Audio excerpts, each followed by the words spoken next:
I heard an airplane. And if you're passionate of aviation, you should, always look up in the sky and see if you can see the airplane.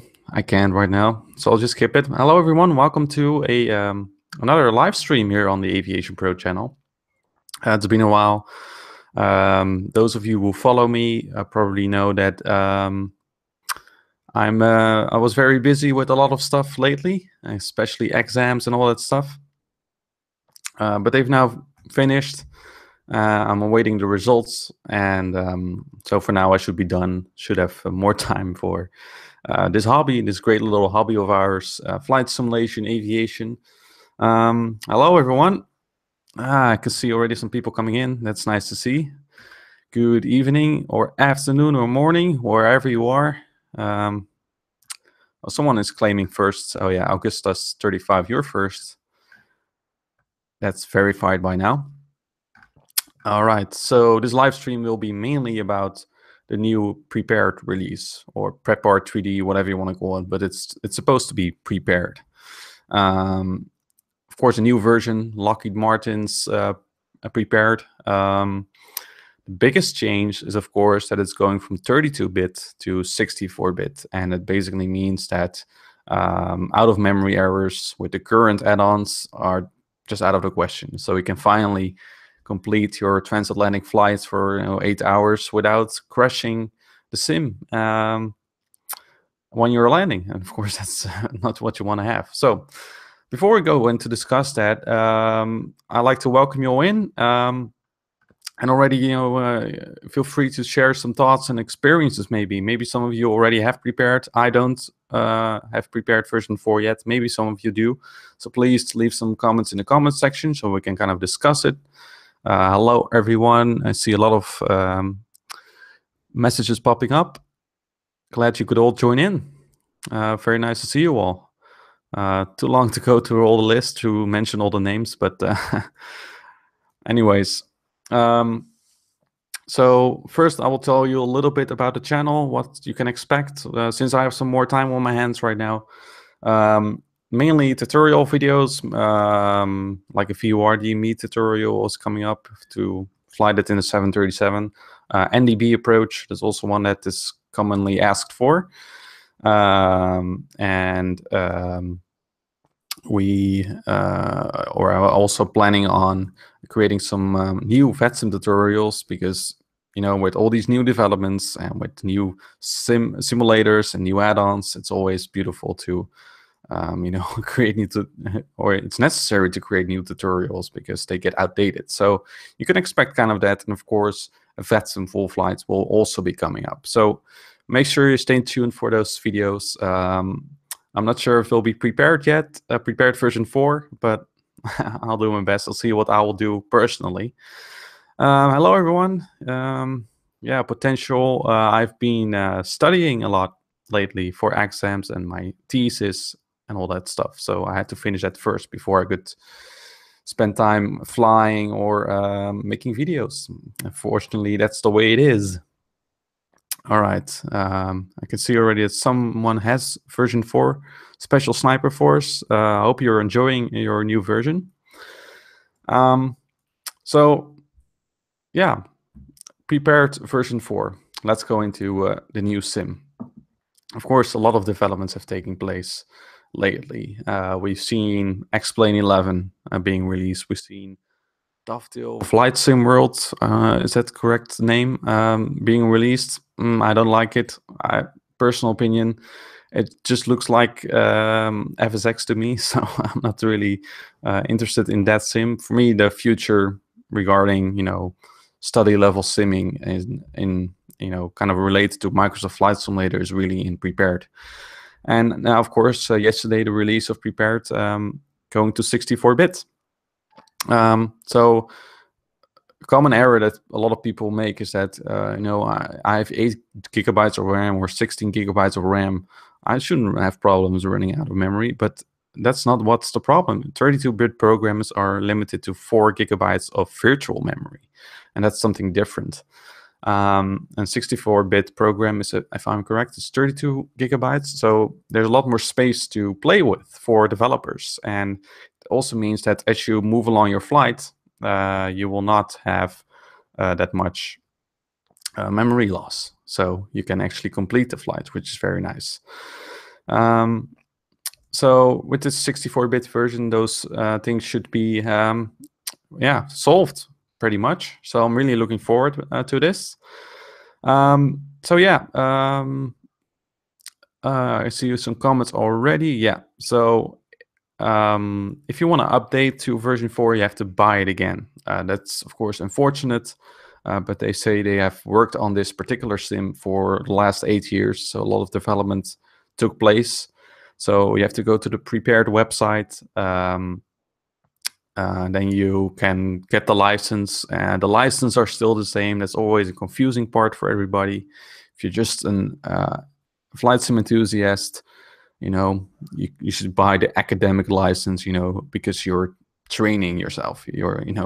It's not for entertainment purposes, but hey, aviation is always entertaining, even if you're doing your final check ride, for example. It's always entertaining. So that's kind of weird, but if you want to go into Prepare, just go for the academic license. That's the main thing.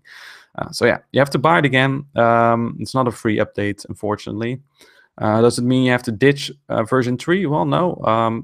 Personally, I would not ditch version 3 yet, because I'm still waiting for more add-ons to become compatible. And yeah, so I'm kind of switching slowly. Oh, I see a lot of Dutch people in the chat room.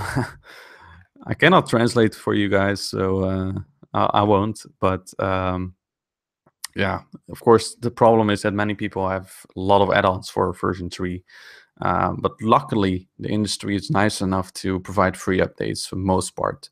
At least, well, the big add-on developers like Pmdg and Orbex, for example, provide free updates. So that's very good news. So yeah, what I personally do, I'm sticking with version 3, indeed, to wait for full compatibility of my new add-ons, or my add-ons that I have, and the add-ons that I like in particular. For example, Orbex, Pmdg aircraft. Yeah, those are the ones that I probably need very much. But I'm also looking forward to Ultimate Terrain, Active Sky, Real Environment Extreme. I'm not sure which of those is working yet. We'll have to see. And another biggie for me is FSU IPC. And a common or a well-known name within this community is, of course, Pete Dowson. And he's the developer behind FSU IPC.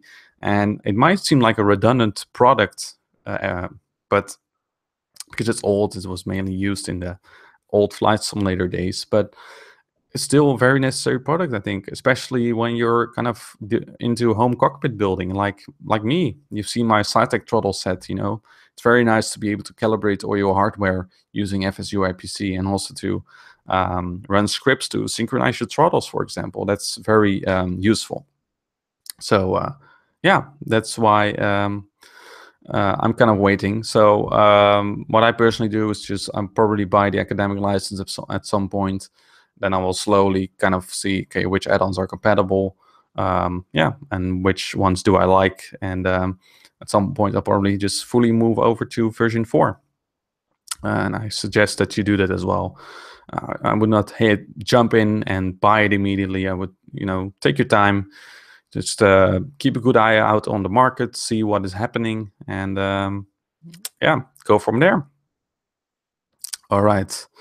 Let's see if I can read some comments for you. Yeah, so FS Dream Team airports and Flightbeam airports are being updated. Reports SL Skleverich. Well, good evening to you. FlyTampa A2A is working on it. Orbex is working on it. That's very good to hear. Let's take a look. Easy Dock works in version 4 apparently.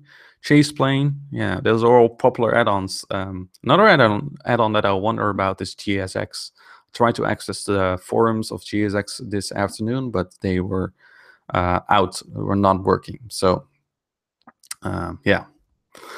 And of course, indeed, what Alper says in Dutch, you keep paying. Yeah, that's of course the downside of this thing, and prices have gone up dramatically lately in the flight sim world, which is a nasty, yeah, nasty surprise at sometimes. And well, you have to buy a new sim, and you have to hope that add-on developers provide free upgrades.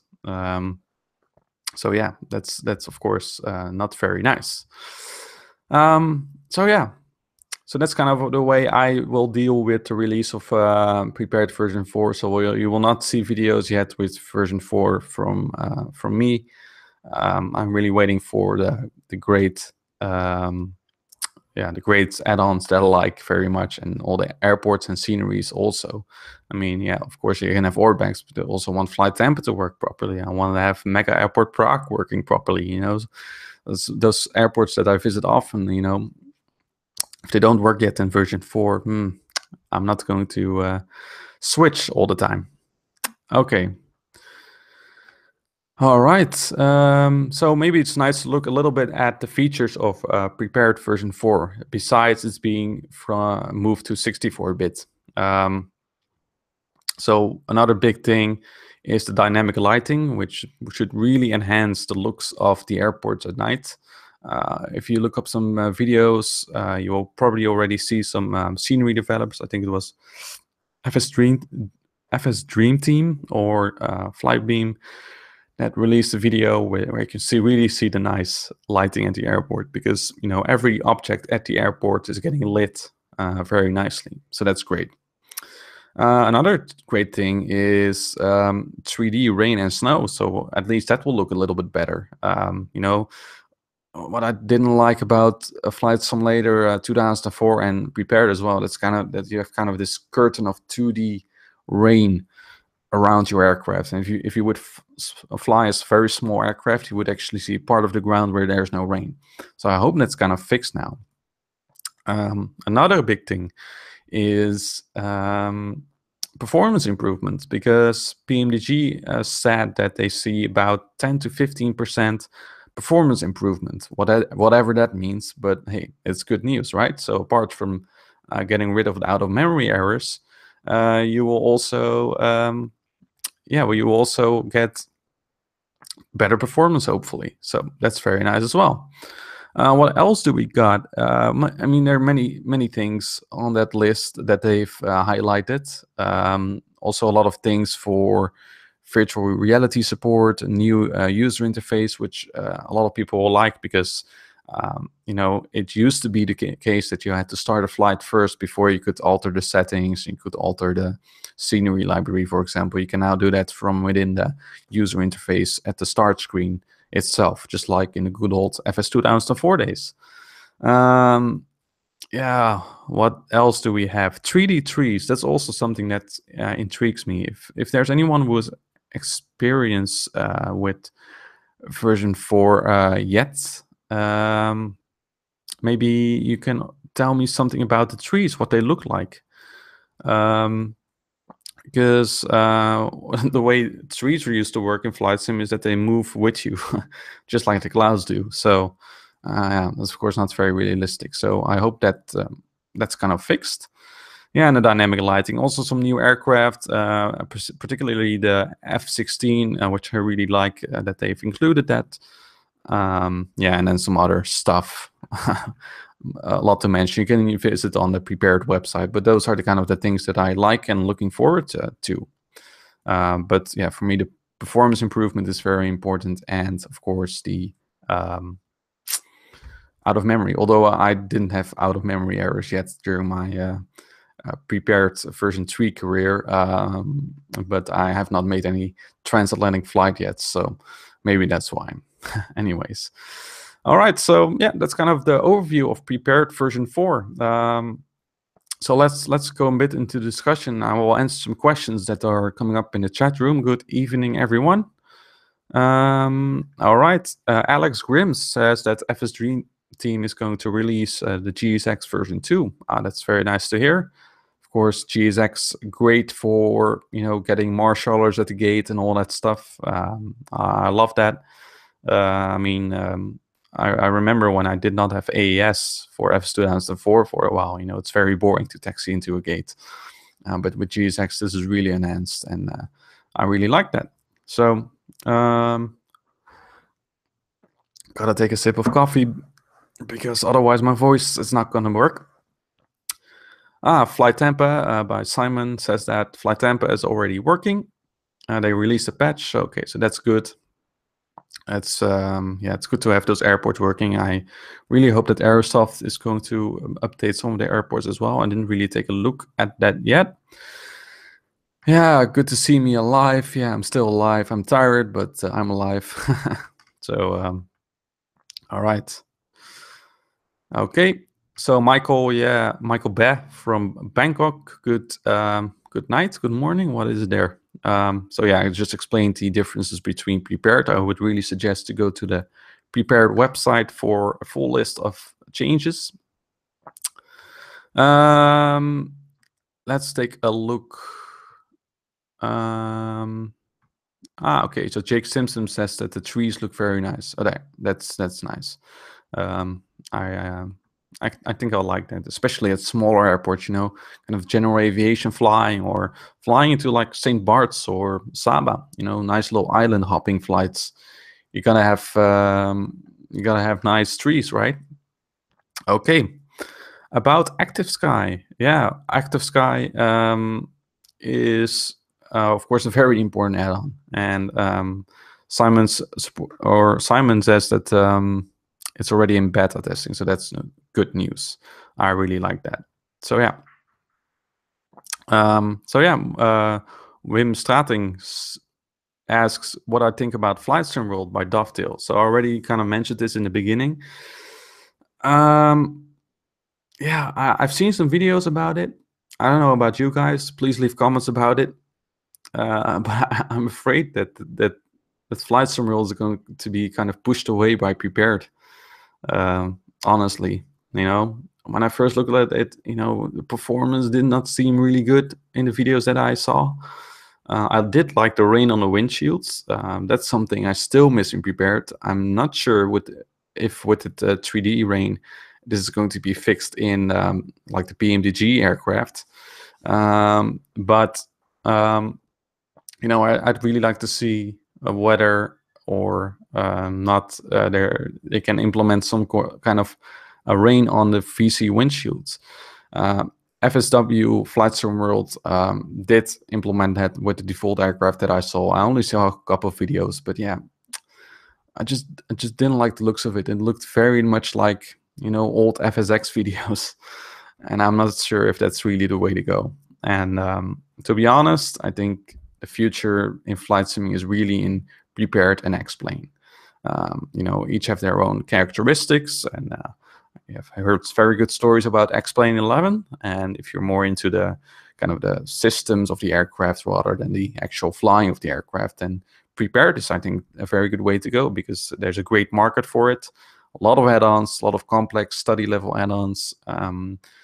With a new sim that is working well, has better performance, and is 64-bit. And yeah, that's the future. So I'm not sure what's going to happen to FSW.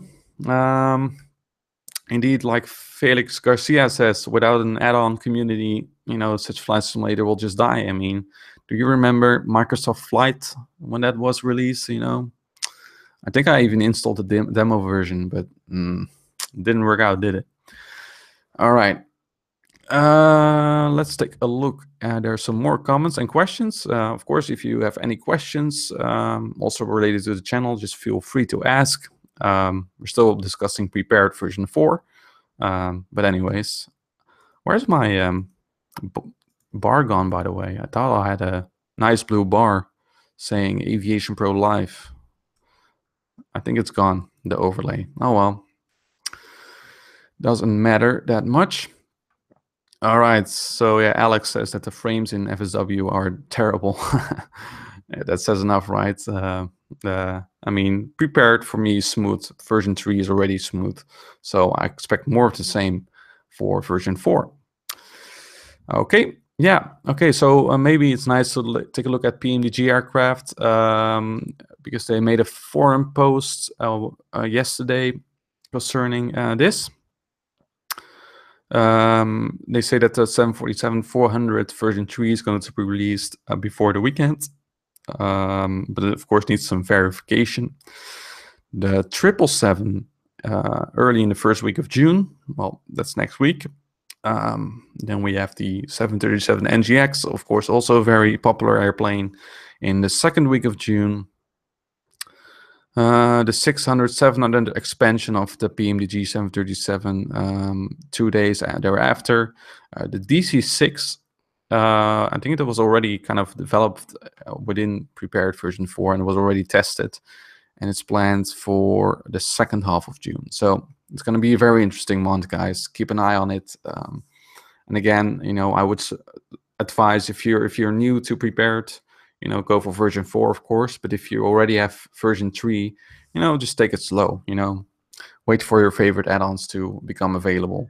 I'm not sure if there's a free trial for Prepared or not. Yeah. Okay. What else? So that's Pmdg. All right. Okay, another report by Marcus Muller about the clouds during the night are still way too bright. Yeah, I'm not sure why that is happening. You know, when I turn shadows on in Prepared, I also see a lot of shadow at night, because that's probably because of the moonlight. But I doubt if you would really see that much shadow in the cockpit of moonlight when you're flying. I'm not really sure. But if the clouds look very bright, yeah, it's hard to say. It's been a while since I've flown. I'm expecting to fly this summer again, but I'm not sure. I can't really remember what the clouds are supposed to look like at night. If they're really kind of white because of the moonlight that may be present, or if it's if the clouds are really dark. I mean, they're white by themselves, right? Kind of. So yeah, I'm not sure why that's happening. It also depends on what kind of add-on you've installed. If you're using Real Environment Extreme, you probably have some different cloud textures that look more realistic, more dark maybe. So yeah, if you are interested, you can take a look at that. Real Environment Extreme is, I think, is a great add-on, and I hope they will also provide updates. All right. Some questions again by Suhaib Kub, if I'm pronouncing that correctly. Will I be live streaming a flight? Well, I'm not really into live streaming flights, but I might try it sometime.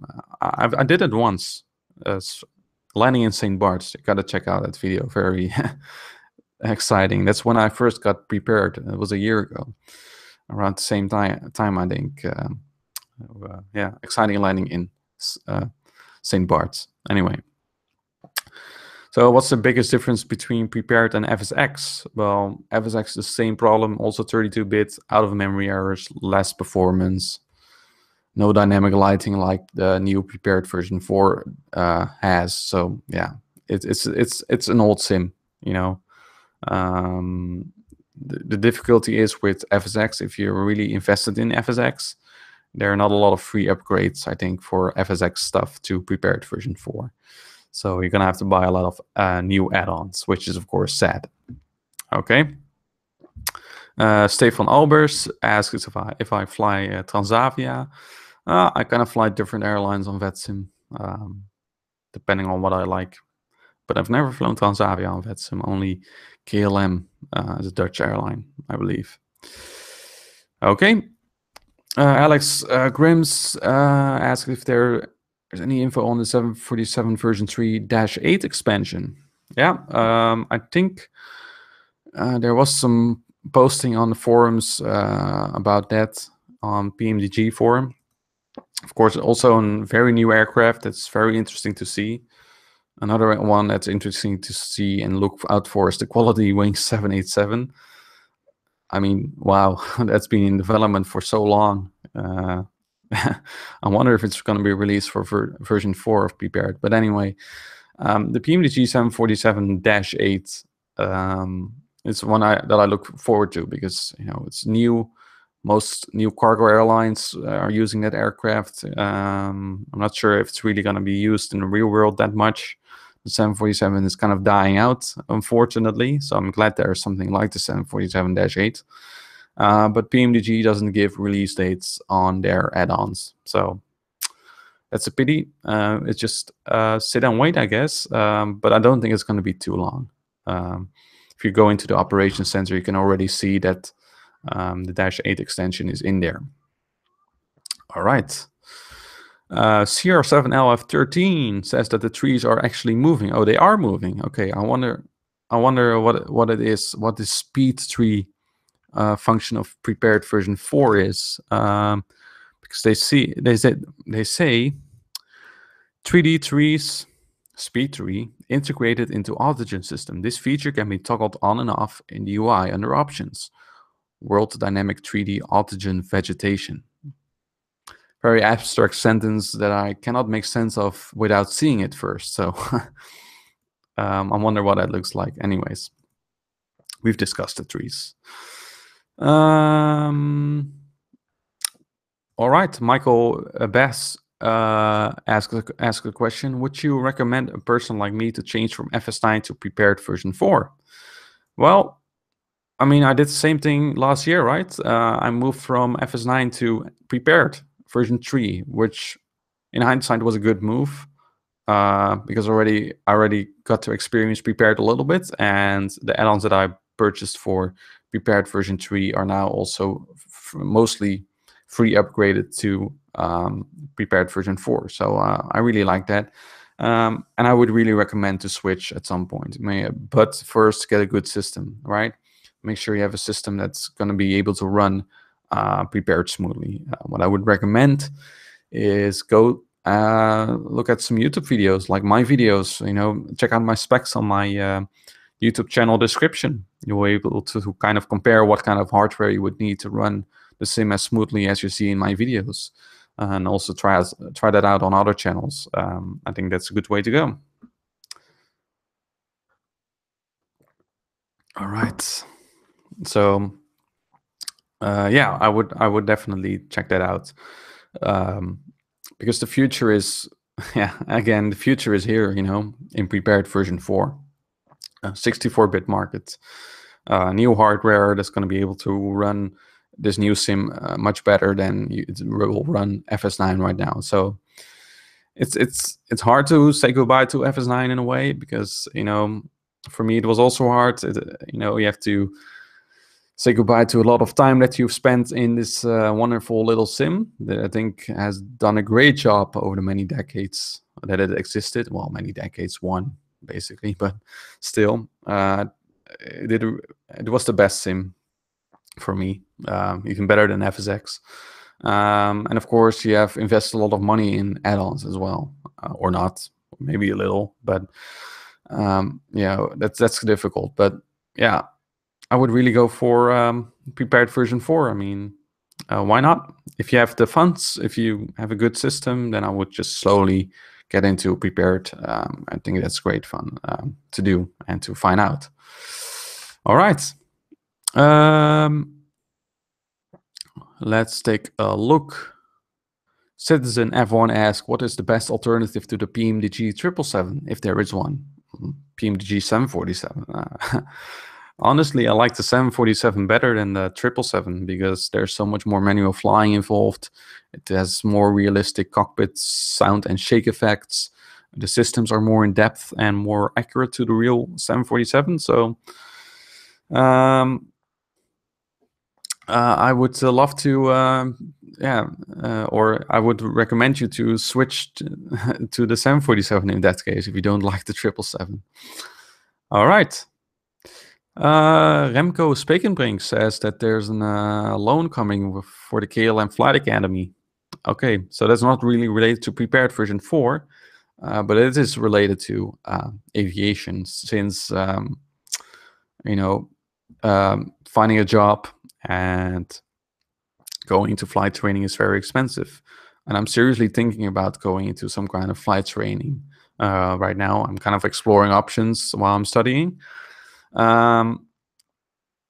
So the problem in the Netherlands was that there was no flight school anymore which offered a loan for its students, because the banks was one bank, ABN AMRO, which did not offer the loan anymore since September 2016. And that means you somehow have to come up with 150,000 bucks to pay for your flight training. And of course, it's not working. I mean, we don't all have rich parents. So apparently they have a new loan now. Maybe, okay, that's nice. I'm actually planning to go there on the 28th of June to an open day, kind of to ask them in person what's going on and if they have any solution to that. Because, you know, I think flight training should be accessible to everyone, right? I mean, not just for the ones that have rich parents or have a heck of a lot of money to pay for the flight training. And on the other hand, I don't really want to go to Asia and go into some kind of cadet program there, because, you know, far away from family, and it's really not that nice. So it's better to, I think, have a career here in Europe at least than going to Asia. So it's good news that they are going to work on this, apparently. Very nice. All right. There's some more. FlyX, hello, good evening to you. All right, Michael asked a good question. How do you know if the nose wheel is on the center line while during taxi?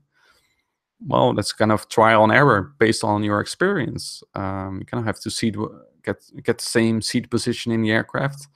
And I think there's kind of a trick like in the real world 737, as long as your right knee, I think it was, this is out of the top of my head, but if your right knee is aligned with the center line, that means that the nose gear is also aligned with the center line. So that's kind of a tip. But in the sim, you kind of have to kind of look at the displays where they're seated, and then kind of from there judge what the best center line position is. All right. All right, that's a nice question. So we're kind of moving off the prepared version 4 topic. I think we have discussed prepared version 4 enough. But if you have any experiences to share, if you have any questions or thoughts about prepared version 4, feel free to leave them here. Again, I'm going to wait a little bit with switching, kind of letting the market adjust, waiting for my favorite add-ons to come up. And in the meantime, I will just enjoy flying prepared version 3, which is still a great sim. And as long as I'm doing long hauls, I probably will not get out of memory errors. Although flying to Amsterdam is quite heavy. Usually I have 700 megabytes left when I fly into Amsterdam. So it's kind of tricky. You kind of see that, yeah, this was really an issue with 32-bit programs, and with 64 bits, that should be out of the way. All right. Okay, there's some more people coming in. Hello, everyone. Good evening. Good to see you. If you have any questions about the channel, VATSIM, flight simulation, feel free to leave it in the comment section. So, yeah, a question by Hakon Boon, if I pronounced it correctly. What's your view on Air Force Proud 95? Yeah, it's a different type of aviation and flight simulation YouTube account, channel. I'm not subscribed. I've seen some videos. Yeah, fun. I mean, I can understand that people like that, but I'm more on the serious side of flight simulation. I think you know that. So yeah, if you want to have fun videos, you can go over there. But yeah, my channel was mainly about educating you guys about flight simulation and aviation in general, and that's what I enjoy doing, with a laugh, of course, but not like we're flying airplanes all around airports and whatever. I'm not really into that. So good guy, I bet, but yeah, not really my type of channel. All right. What else do we have? Palladium, good evening to you. And YouTuber 2017 from Bali, hello. Antonio Intini, he tested some sceneries of FSX Team Edition in prepared version 4, and it worked perfectly. Okay, that's good to hear. You know, the thing with the 64-bit is sceneries kind of should work, right? Because sceneries just consist of texture files and 3D model buildings and objects, and kind of a file which organizes all that, and that's it. But aircraft consists of a lot of program files like DOL files that you will always see in your flight simulator folder, and those really have to be converted to 64-bit or recoded entirely even. So that's a great challenge for add-on developers. The sceneries that will not work in prepared version 4 in one instant are the sceneries, probably, if I'm correct, that use external programs or DOL files to run.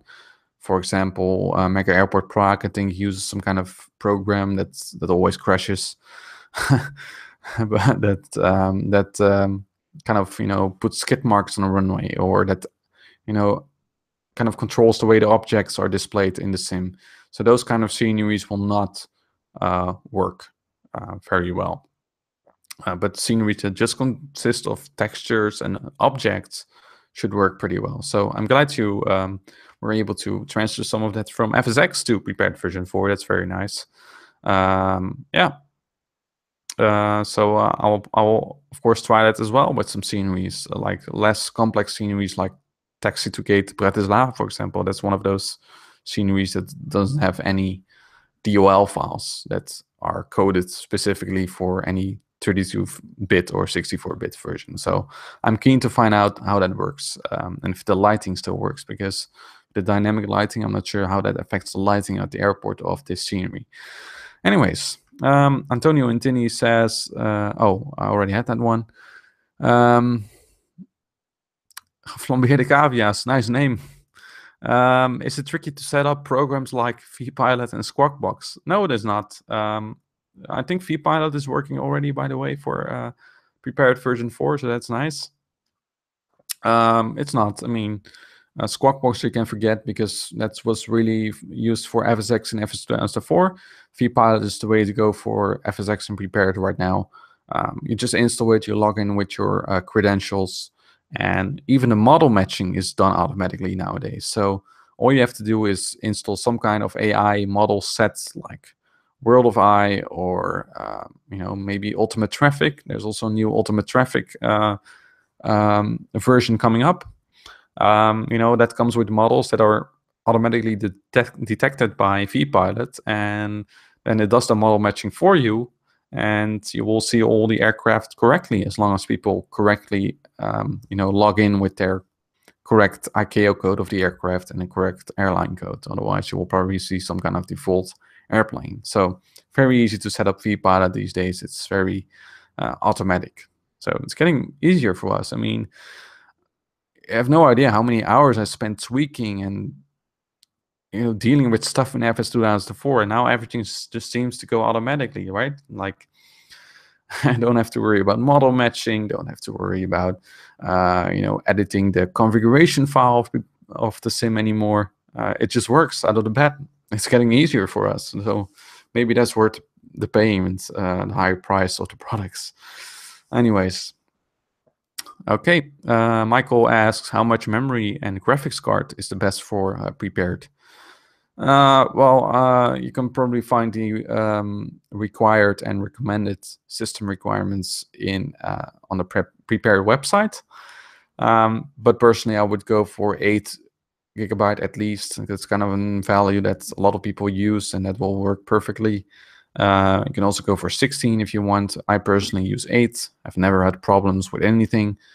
So yeah, but 4 is kind of already kind of getting low. 8 GB for games nowadays in general, and for heavy programs or flight simulator as well, I think 8 GB should be enough. And again, the 64-bit and out-of-memory errors have nothing to do with the RAM memory. It's the virtual memory that was limiting flight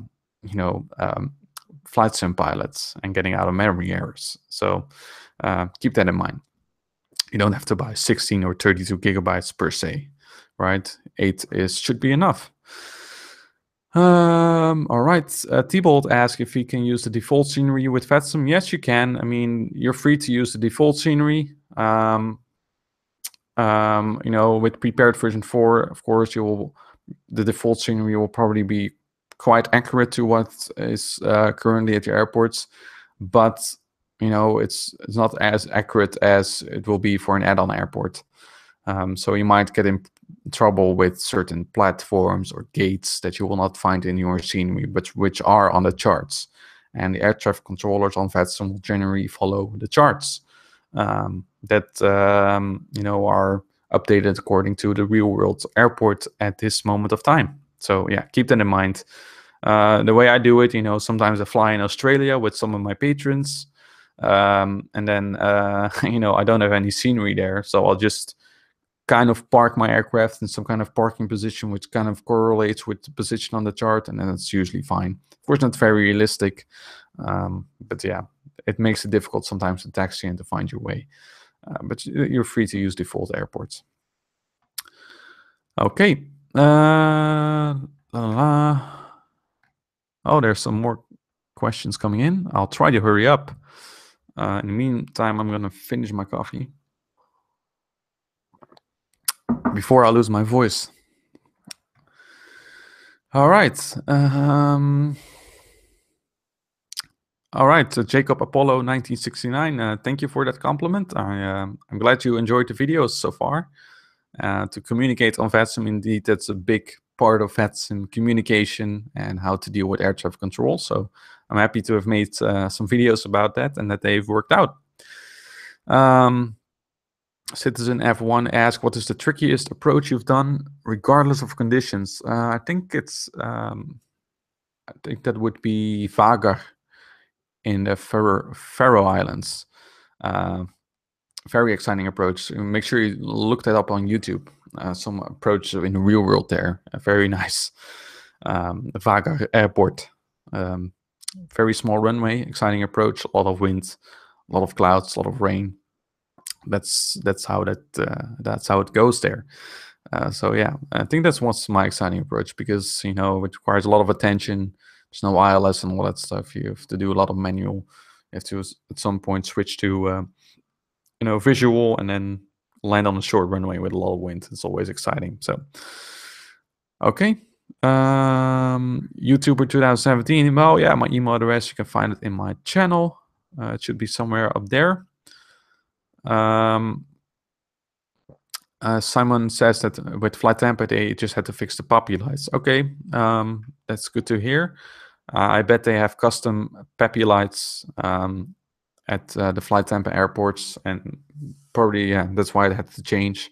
So I'm wondering if other airports, other third-party airports will be affected by this as well. You kind of need the puppy lights, right, for the kind of the visual approaches at an airport. All right, Jamie Buchanan, good evening to you. I try and fly online as often as possible, but sometimes the voice quality is terrible. Do you see quality upgrade on the horizon soon? I don't know about this. We've discussed this many times before on live streams, so I'm not going to go too much in depth. Yes, the VATSIM audio quality is bad, but if you fly a lot of line, you will get used to it. That's my take on it. So yeah, I'm not really aware of any improvements regarding this. I bet due to the costs associated with higher voice quality and more bandwidth and all that stuff, it's not feasible at the moment. But I haven't visited the VATSIM forums for a while, so I'm not sure if that's happening. But yeah, again, just practice. That's the best way to go. Aviator Joe, welcome to you. Then we have some people.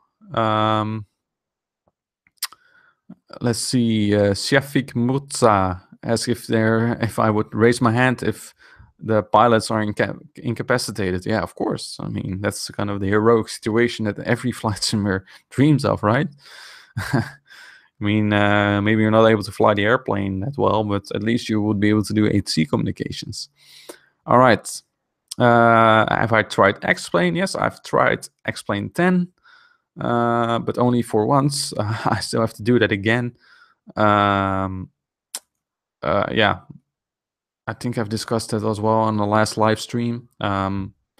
I don't really like the visuals, but I do like the flying dynamics. They felt a little bit more realistic, especially for smaller airplanes. Okay. Jacob Apollo 1969 asks how I'm able to get the ATC audio of VATSIM to play on your videos. Well, it's very easy these days with Open Broadcaster Studio. That's a recording software for recording your desktop, your screen, your cameras and microphones, anything. It's very easy to set it up these days. So what I always do is, of course, play all the flight sounds through my speakers, and then all the air traffic control sounds through my headset. So an OBS will detect this headset as a separate audio device, and it can also record a separate track if you're recording in an MP4 file. So it's very easy these days. You just say, I want to have this and this and this many audio tracks, and it will create 3 separate tracks for you that you can later then adjust the volume of and all that stuff, which I normally do with my full flights. So yeah, that's very easy. It will just create these separate tracks for you without having to worry about anything. So yeah, OBS Studio is the way to go when recording your VATSIM flights. All right, some more questions coming up. Very nice. I'm gonna have to keep up. I think I will continue for about half an hour, maybe a little bit longer if there are a lot of people. There's 60 people right now. Good evening to all of you. Okay, what else do we have? Stefano Cosi, do you think a laptop could run prepared? It depends on the specs, of course. Personally, I'm not really fond of laptops. Yeah, I'm more of a PC guy. Building your own PC, make sure it's cooling well and performs well, and it just it enhances the flight simulator experience greatly, especially if you have hardware like a yoke and throttles, all that stuff. So yes, it can run probably prepared, but you need to have a kind of a gaming laptop in order to do that. All right, Michael, see you around. Okay, what is your favorite airline? KLM. Then we have Mohammed Abdelgafar. I'm trying to pronounce all your names, all your international names, as best as I can. Did you buy prepared version 4 yet? Well, no, I didn't yet, because I'm kind of waiting for the market to stabilize and kind of slowly transitioning, probably. I'm waiting for my favorite add-ons. So one other thing that I forgot to mention, I think, is the CP flight, MCP that I have. Very nice to control your MCP, your autopilot systems with real hardware. And I'm really hoping that they will also release a driver update to work with prepared version 4, because I really miss that. For example, when flying the 747, which is not compatible with that yet either. It's really easy to have that next to you, to change the heading while you're flying, to change the speed, to put in new values as you get new instructions from ATC. So that's also a piece of hardware that I would really love to see compatible with prepared version 4 first, before I'm going to make flights with it. Remco asks, did I ever do the Innsbruck circling 08? Yes, I did, but I did not do that in prepared. In FS2 Dusseldorf in the old days. I know Orbex has new scenery of Innsbruck, which I'm keen to try out sometime, because that would be a very nice approach. All right. Yeah, I know you guys missed me. Well, I'm back. I hope to produce some new videos in June. Hello, Cairo, Javier. Where can I learn more about holding patterns? Well, there's some great videos on YouTube on holding patterns. You can especially learn that from general aviation videos, I think, because there's also I think there's some tutorials on YouTube which will explain it very well. I might do that sometime again. Might produce some kind of tutorial like that as well. So yeah, more questions coming in. I'm trying to keep up. If you have any questions, feel free to leave it. I will answer it to the best of my ability. What do we have? Duncan Kasse says that he's thinking about switching to X-Plane 11 because I'm tired of the tiny changes Lockheed Martin keeps making. I want some big changes. What do you think about X-Plane? Yeah, so I already mentioned X-Plane, that I do not really like the graphics, and there's a smaller market, less add-ons that I would be interested in than in Prepared. Yeah, and with tiny changes, I don't know. Yeah, a lot of money goes into this. That's true, but it's getting better, I think. And I already thoroughly enjoyed Prepared version 3. And the fact that we get mostly free upgrades to of add-ons from Prepared version 3 to version 4 is, I think, very nice. So yeah, that's, I mean, moving from 32-bit to 64-bit is not a small change. It's quite a big change, a change that X-Plane already made, but a change that was really necessary in the kind of the Microsoft Flight Simulator world.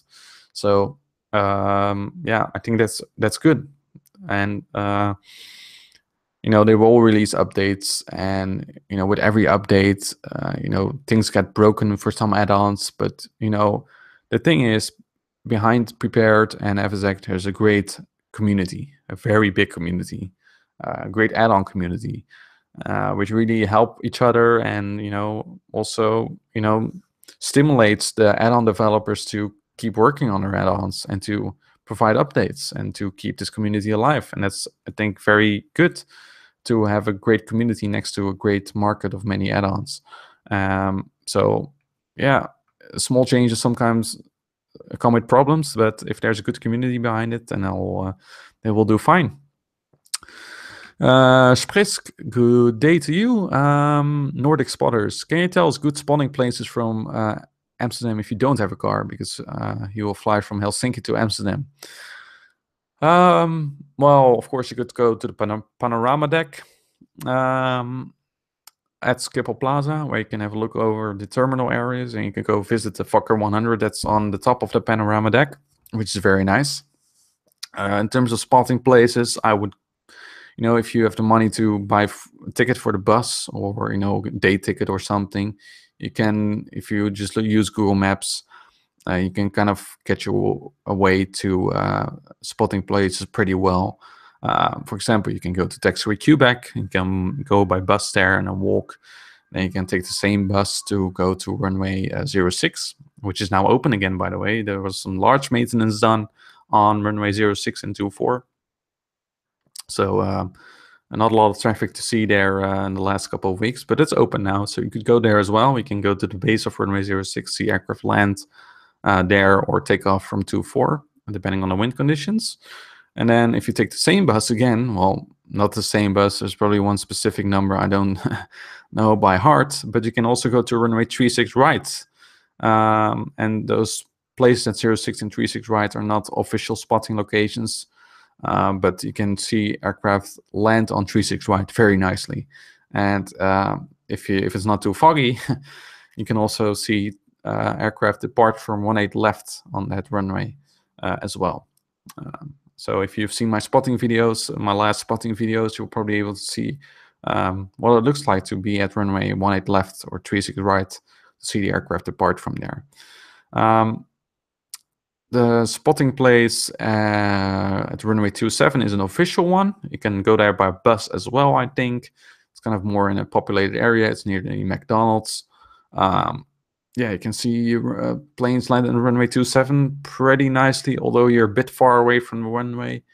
And there's kind of this fence, and there are buses driving by. I don't really like that place. And runway 2709 is not used that much.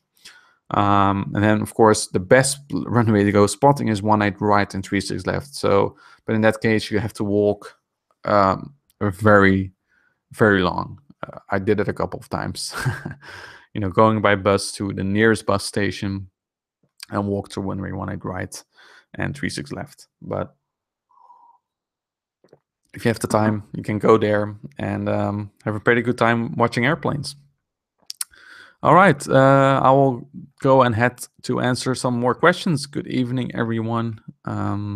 Feel free to leave questions if you still have them. I'm still around, so don't worry about that. Duncan, yeah, goedenavond as well. Thank you, Stefano, for joining in. And Anas as well. Sam, host, asks if Pmdg is charging for updates to version 4. No, they're not. So that's very nice. You will get free upgrades if you have a prepared version 3 version. If you have an FSX version, it won't be free. But if you have a prepared version 3 version, it will be free to update your Pmdg aircraft to version 4. Lennart Velida, hello to you. And then another question by Anas. Why is the Dutch scene on VATSIM small compared to IVO? Because radar is every day open there. Well, there are less controllers because it takes time to train controllers as well. You know, and people have to work, you know, the next morning often. So, you know, usually during weekdays, there's not a lot of A to C around. We used to have a time called the FlyTampa effect, where the release of Amsterdam FlyTampa was really boosting traffic into Amsterdam, but kind of settled down by now. So yeah, I mean, you know, I always say VATSIM is not about quantity, it's about quality. And quality usually results in less quantity, but I prefer the quality more. And, you know, just pick your routes based on ATC availability. You know, you can view the list of bookings on VATMap or whatever booking or system like Servinfo or VATSpy. I'm not sure if you can see bookings there as well. But you can see where ATC will be online that night and pick your flights from there. All right. Tony Reis, good evening. Yeah, Orbex is also providing upgrades to version 4 for free, so don't worry about that. I think some people already installed their current version in version 4, which also works, I think, but I think they will provide some more updates for free. So yeah, kind of the big developers in general provide updates for free. All right, Geert Lierop, good evening. Is there a trick you use to find easy texture roads to approach the runway? And how to find your stand easily after landing? Well, you know, you have to prepare. You know, look at your ground charts when you're preparing your approach is part of the approach planning, I think. So not just the ILS and all that. You know, also take a look at the ground chart where you plan to vacate the runway. And, you know, you can either already ask ATC in a private message what your stand will be, or you can kind of anticipate based on previous experience where you're gonna where your aircraft and your airline is going to be positioned. You can also look that up on websites. You know, look for airports and their terminals, which terminal usually hosts which airline, and based on that expectation, you can already kind of plan ahead. Okay, if I vacate here, I kind of have to taxi this and this and this way. And if you taxi out, of course, you will get a taxi instruction usually by air traffic control. And if not, if there's no ATC online, just find the shortest route based on the chart while still complying with the rules, of course. Okay. What else do we have? All right, Aviation Joe. Yeah, I'm doing good. So I'm not upgrading to version 4 yet. I'm still waiting for the market to adjust.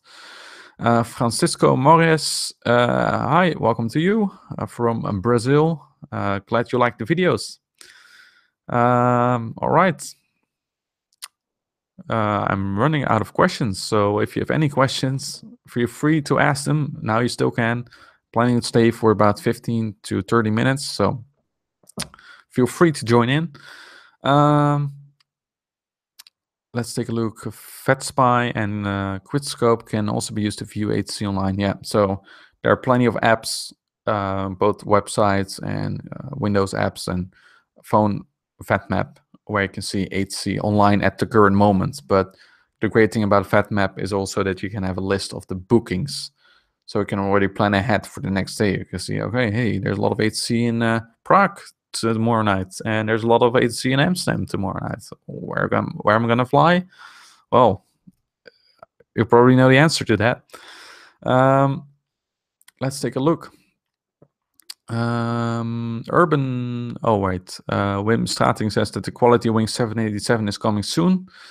Yeah, so that's an interesting story about quality wings. It's been in development for so long, so many years, and I really wonder how they will deal with the release of prepared version 4, because I hope all that time coding for their 787 is not a waste of time now. Because if they really want to be a game changer and stay involved in the market, they kind of forced to move to prepared version 4. So I did not read any information about that yet, whether they are going to release the 787 also for version 4. The only thing I've heard is that they're going to be releasing it this summer. But yeah, I think that deadline is extended a lot of times already. So we'll see what happens. But yeah, an interesting development. I would love to see the 787. I personally am not really a fan of the looks of the cockpit, but yeah, I wonder how Quality Wings has simulated that aircraft, how accurate it is, how study level it is, because the Quality Wings 757 and the British Aerospace 146 and all those aircraft were not really study level. They only had very basic functionalities. So I'm wondering what this will look like. I think they say it's more advanced, but we'll see. Urban the Flyer asks, if 2 or more people fly information on VATSIM, how to communicate? Well, usually information flying, there's one leader which talks to air traffic control. That will be the person which will handle the air traffic control communication. And in order to communicate with each other, you can use TeamSpeak, for example. Just go to some kind of public TeamSpeak server, create a channel for your fellow formation pilots to join in, and you can communicate there that way. That's probably the most realistic way. You can also set a push-to-talk key there, so you can communicate with your other pilots. I think I've only flown once information on VATSIM. It's not something I do often, but it would be fun to try that out again sometime. All right, Easy from Madeira. Good evening. That's a nice airport, right? We all know Madeira. A very nice approach as well, exciting approach. I've got to fly there more often. Yeah, there's so many airports to visit in the flight sim world with very challenging approaches. So yeah. All right, T-Bolt, so how do you know when 8C will be aligned at the airport? Yeah, so again, look at the FAT map, FAT spy, and all that. You can see the bookings also on the FAC website, like Dutch FAC. You can see a small little list when 8C will be available. So BitTrip asks if the Pmdg 737, if you have to buy it again. If you have the FSX version, yes. If you want to go to prepared version 3 or version 4, you're going to have to buy that 737 again, unfortunately, because they're 2 separate product lines. Then a question by Garfield2142. Have you ever looked at or thought of making do-it-yourself cockpits with, for example, Arduinos? I don't know what that is. Could you explain what that is? Bull Bosphorus, yes, I'm Dutch. Thank you for joining in. Jimbo1995 asks, what's my favorite place to fly on ATC? Where is the best ATC you've ever experienced? And he enjoyed Gatwick service. In general, I like the Czech Republic a lot. I like Vienna a lot, and Germany. Kind of the Central European region has really nice and friendly ATC and good quality ATC, and the Netherlands, of course, as well. But especially, yeah, Austria and Germany in general have very good ATC. I really like flying there. Okay. Mert Kardioglu, hello to you. Been almost a year since I start to play. I don't play prepared, right? You use prepared. Still having difficulty with non-precision landing. Best case scenario is hard landing, but I crush it on the runways. Any tips? Well, I have some tips on making a good manual landing. That's the video that I released last summer. You might want to check that out for your landings, because your non-precision approach should not really affect your final phase of the landing, right? I mean, you can still land it smoothly. I mean, you don't have to smash it into the ground like that. SnapCloud ask which flight school I would go to after university. I don't know. It really depends on what they offer. Yeah, if it's financially feasible to join that flight school, or maybe I have to go into some kind of cadet program. You never know. I mean, that's still something that's in development at the moment, and I'm keeping an eye on it because yeah, they say that the pilot shortage is coming up, so that's interesting. Yeah, we'll see how that goes. Now we have more questions. Hello, everyone. Let's take a look. Sniper skill faker, would you recommend prepared over explain? Well, I'm not going to recommend that because I don't want to offend any people. I will just say that I prefer prepared because of the bigger market and the add-ons that I enjoy more. Let's take a look. Geert Lierop asks, if you're on VATSIM, whether it's allowed to give a fuel warning or a mayday during landing on a busy airport, so the others must go around instead of landing direct. Well, no, not really. Especially during events, I don't think air traffic controllers will really like if you're going to simulate on some kind of emergency. You know, they might just ask you to log off. I've heard that a couple of times. You know, people suddenly call you Mayday, and then the air traffic controller would say, "Oh, please log off. Don't have time for you," and they will just talk to another airplane. You know, and that's understandable, of course. I mean, if you're an air traffic controller on VATSIM, especially during a very busy event, and considering the bad audio quality and the delay in the audio, you know, it takes a lot of time and effort to guide all the traffic into the airport smoothly and to solve the continuous puzzle of air traffic control properly and accurately and efficiently. So most controllers are not really waiting for someone to suddenly simulate an emergency. So I would really ask that before flying into that airspace and into that airport. So fire private messages say, hey, can I simulate an emergency or not? If you really have an emergency, if you have a fuel emergency, well, you're doing something wrong probably. First of all, and maybe you should consider landing at an alternate airport, you know, earlier on to get a refuel or something. But no, don't come in with maydays and when it's very busy. It's not a good way to go, I think. Most controllers don't like that. All right, Claudio Nelly, good evening. Do you think it's better to wait when the new Intel i9 motherboards become norms to upgrade to prepared version 4? Not sure if you mean motherboards or CPUs, but no. I mean, current CPUs will do just fine. I mean, I have an i7, works perfectly, I think, with prepared version 3, and it should be the same for prepared version 4. It's not that sim is really a major upgrade visually. It's more optimized, and with current hardware, it should even be 10 to 15% better. They say, according to Pmdg, that it's 10 to 15% better. So no, there's no need to wait for very new hardware to come up.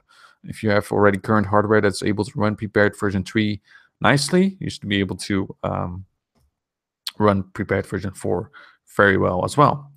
Ibrahim asks if I'm studying aviation. No, not yet. I'm studying at university. I'm currently finalizing my bachelor. So yeah, I'm waiting for some results on that.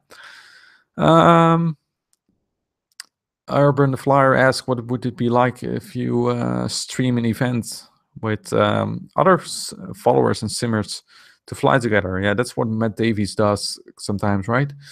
I've thought about that. I'm not sure if I'm gonna do that anytime. You know, that's kind of more time that I reserve for patrons.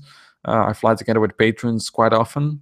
So if you want to ever do a small group flight surrounding me, the AviationPro channel, become a patron and you might get a chance to join in. The Patreon link is in the description, by the way.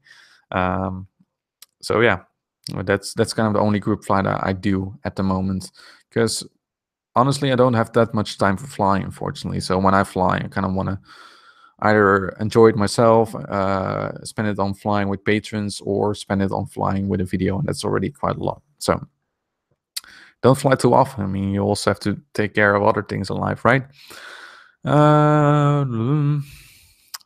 Charles Nadeau asks, like you, I'm a Boeing guy. Ever been tempted by the FlightSim Labs Airbus A320? Yes, I've been tempted about that.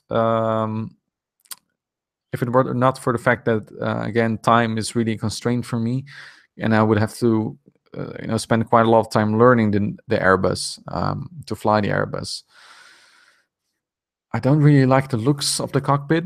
That's something I really would have to get used to. I would also have to get used to using a joystick for flying again. So yeah, I've been tempted, but yeah, I'm not really sure how much I will like it. I might do it sometime, but currently I'm a Boeing guy, and there's still a lot more to learn about the 737, and especially the new 747. So yeah, all right. Pmdg versus Aerosoft. Well, Pmdg is just an aircraft developer, and Aerosoft is a distributor of various add-ons, and they develop some add-ons as well. So there's nothing to say about that. Talking about cadet programs, IES Flight Academy is doing selections. Oh, I didn't. Yeah, well, I think I did read something about that. Yeah, I'm keeping an eye out again. It does not mean that I will join a program immediately. I'm kind of weighing out what would be best for me at some point. So yeah, Tim Tyree asked a question which is related to that. Am I going into aviation professionally? Yeah, maybe, hopefully. I will do that after my studies at university. I'll kind of have to see what I will do next year. I'm still not sure. I will keep you updated, of course. Okay.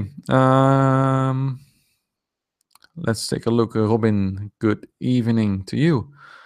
Remco says what he experienced as a controller is that he accepts emergencies as the pilot knows what to do. As long as the pilot knows what he or she is doing, and usually it helps too if you announce it before simulating. Yeah, indeed, that's the way to go. Because it also happens that people simulate emergency and have no idea what they're doing. And that's kind of, yeah, that doesn't work. Okay, Tim Tirey. Yeah, thank you for that comment. Glad you enjoy the videos. Pascal, a good evening to you. Kurt asks why I use VATSIM and not IVAO. Well, again, quality versus quantity. I like the quality of VATSIM much better. Yeah. Ryan Sky 777, hello to you. Then a question about FlightSim World again. Well, I already mentioned that in the live stream, but I do not like it. I want to buy it. And yeah, honestly, I don't think there's much future in there. I-77 prepared. Can you fly the 767? Well, that's interesting because the Level D 767 is one of those add-ons that I really enjoyed in FS2004. Actually, it's my first add-on that I ever bought.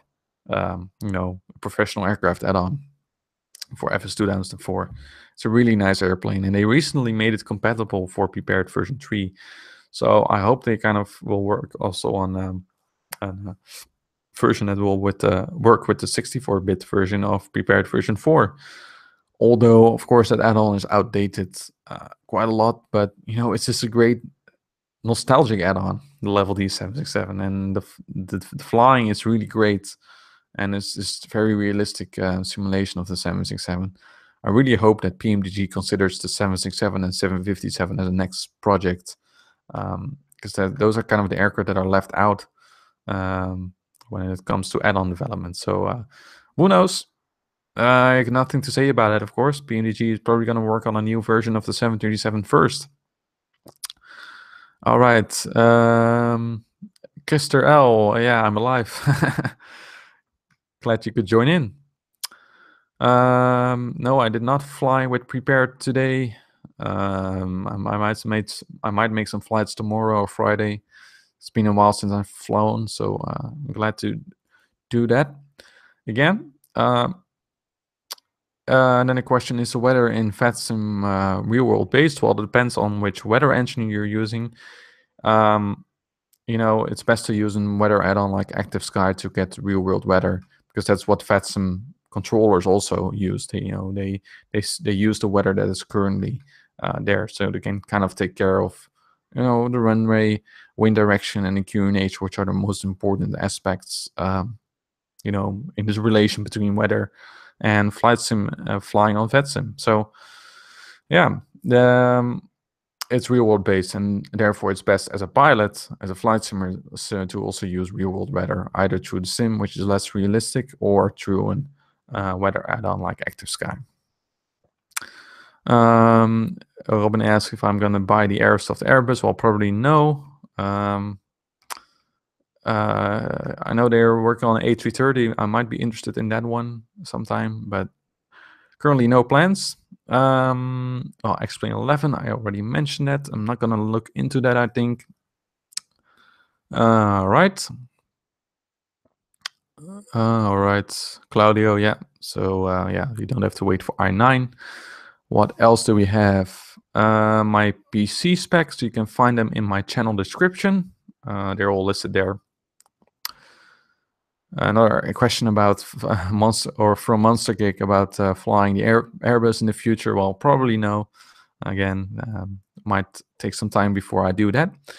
And which add-ons are you most looking forward to? Well, of course, I'm really looking forward to add-on updates right now. You know that current prepared version 3 add-ons are going to be working with version 4. Regarding other add-ons, you know, I'm just curious to see what Pmdg will do next, aside from the 737 version 3 maybe, or version 2, I don't know. Well, version 3, right? I mean, this is actually the second 737 they made. So I'm curious to see what they will do. And I'm also looking forward to the 747-8, you know, the updated version with the very nice looking wings and engines, I think. And other add-ons, yeah, I'm not really sure. You know, there are a lot of developers these days, and yeah, there's not really a specific add-on that I'm really looking forward to. So yeah, I'm just kind of happy with the add-ons that I have right now. So, I mean, there'll probably be some interesting products coming up now that we have 64-bit. You know, it makes the prepared industry a bit more interesting again for people, new simmers, and for add-on developers, because they have more room to play with, and hence add-ons will probably be better, hopefully. Okay.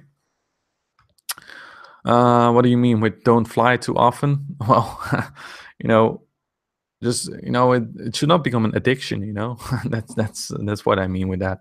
You know, I've heard some stories of people letting their family down because of flight simming, and that's not the way to go, of course.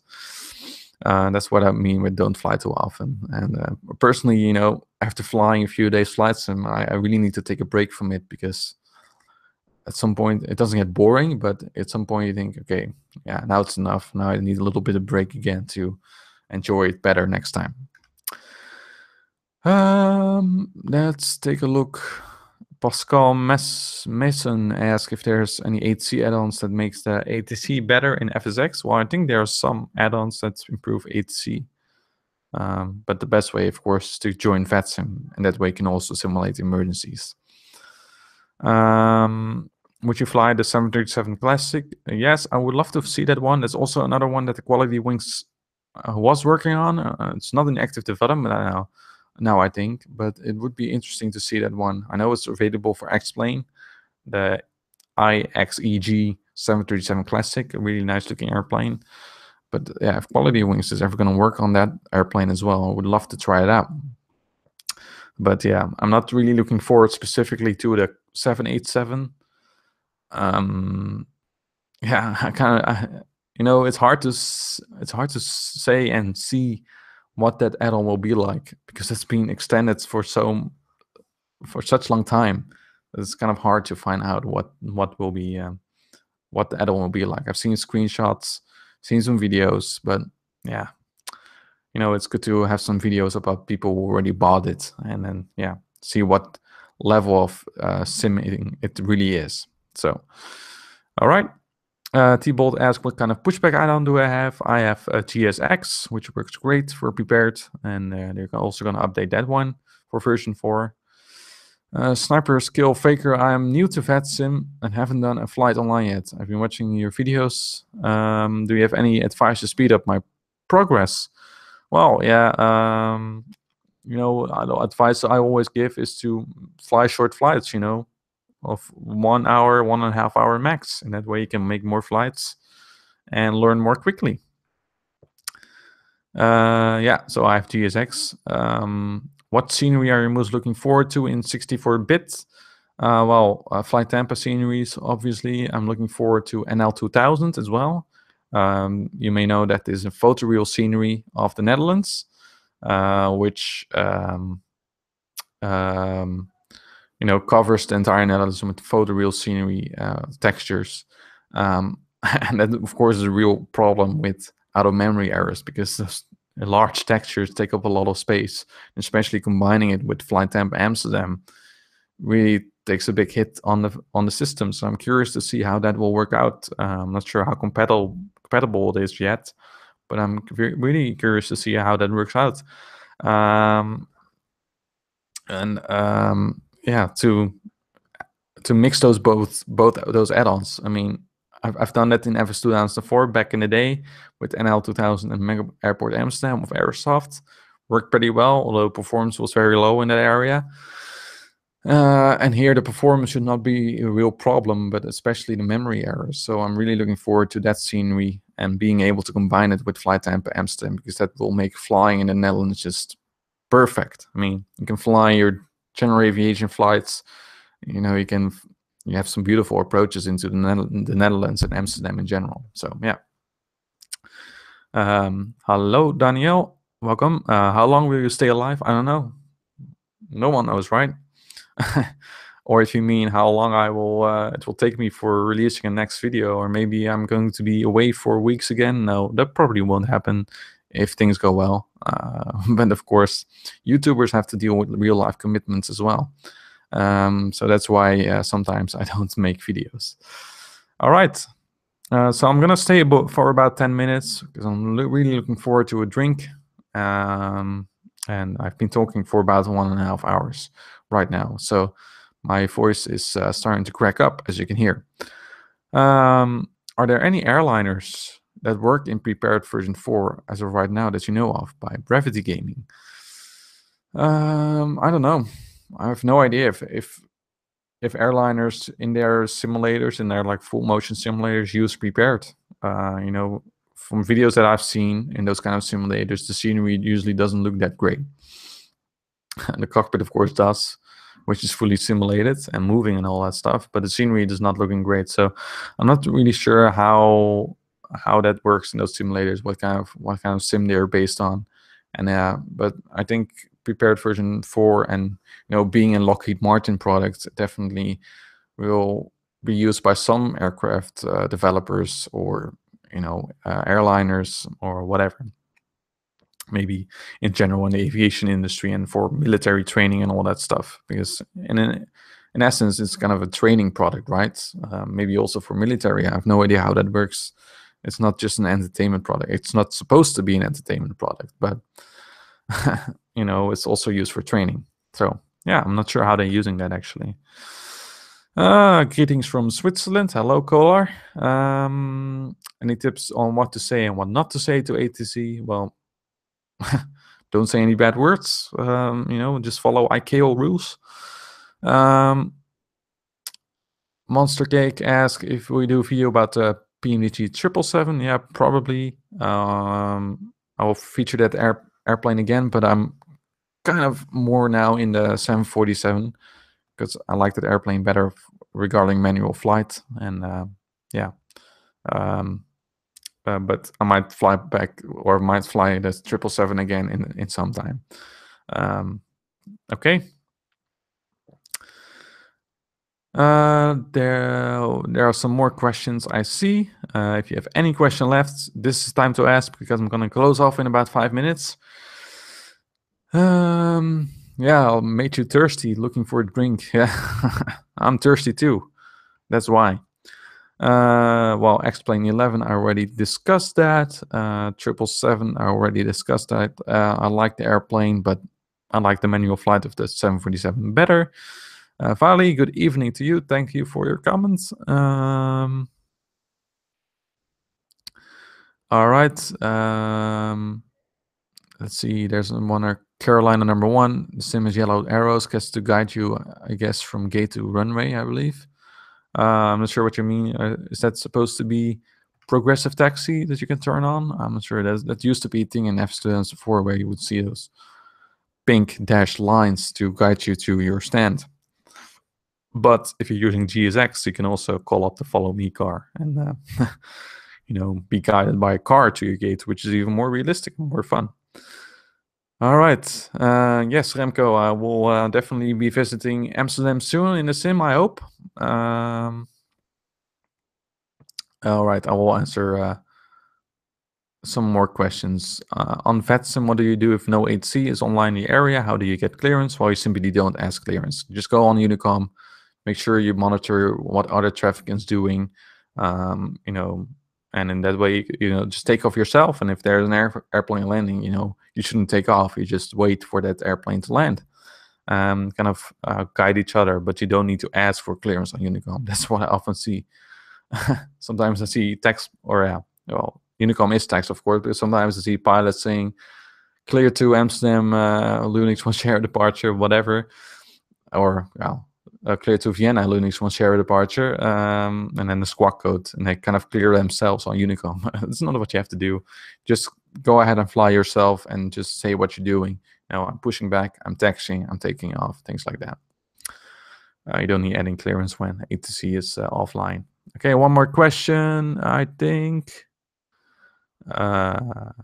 Yeah, so I'm studying University College, Liberal Arts and Sciences. Let's take a look. Yeah, I think that was it, right? Those were the questions so far. So yeah, I'd like to thank you all for joining in the live stream. I hope you enjoyed it. I hope you learned something about Prepared version 4, about how it works, what's new, and to share some experiences regarding the new features, share some experiences regarding the development of add-ons and how they are being updated. So in summary, if you can, I would really switch to version 4, especially if you're still in with FS9 or FSX, because version 4 is the future, in my opinion. Oops, sorry about that. And if you're with Prepared, you know, if you recently bought Prepared, you can go for a refund and then buy Prepared version 4. You probably have to wait a little bit longer for some of your favorite add-ons to, you know, become available. But from my view, the flight sim industry or the add-on market is really working hard on getting everything updated. So that's very nice to see, and I don't think you have to worry too much about that. And most of all, those updates are going to be free for the most part. All right. So yeah, thank you everyone for joining in. I hope you enjoyed it. I think there's some more questions. Yeah, hello Pavel. Glad you could join in, and you could finish your second VATSIM HC flight. Glad to hear that. All right. There we go. Thank you very much, everyone. All right. So I'm going to be closing off the live stream. Thank you all for joining in. Stay tuned for future videos. Some tutorial videos, VATSIM full flights, and all that stuff will be coming up in June and July. I hope you will enjoy that. Let's see, where's my live stream? There I am. So yeah, thank you for joining in, and make sure you stay tuned via Facebook and Twitter. The links are in the description. If you want to support the AviationPro channel, you know, I mean, I also need to buy Prepared. You could, you know, could support me. There are links in the description as well. Even links to cryptocurrencies. Actually, through cryptocurrencies, I've been able to fund some of my add-ons last year for Prepared. So you can also donate some Bitcoin or Ether if you want to. Kind of new into that. If you're into that in any way, make sure you check it out. Very nice industry and technology, I think. And yeah, another way of supporting the channel. So yeah, thanks for joining in. Have a good evening, good night or morning or afternoon, wherever you are. And I will see you next time. Oh, I hear another aircraft. Just like at the start of the live stream. Yeah, I have to look, you know. if aviation is in your blood, you have to look at airplanes every time. I don't see it right now. I might, I'll just look it up which airplane it is. I can't resist this temptation, right? I can't resist it. I think it's Transavia. It must be. Although, oh, I don't see it anymore. It's not on the flight radar 24. Well, maybe a business jet or something. Anyways, that was it, guys, for me. Thanks for joining in, and I will see you next time. Bye-bye.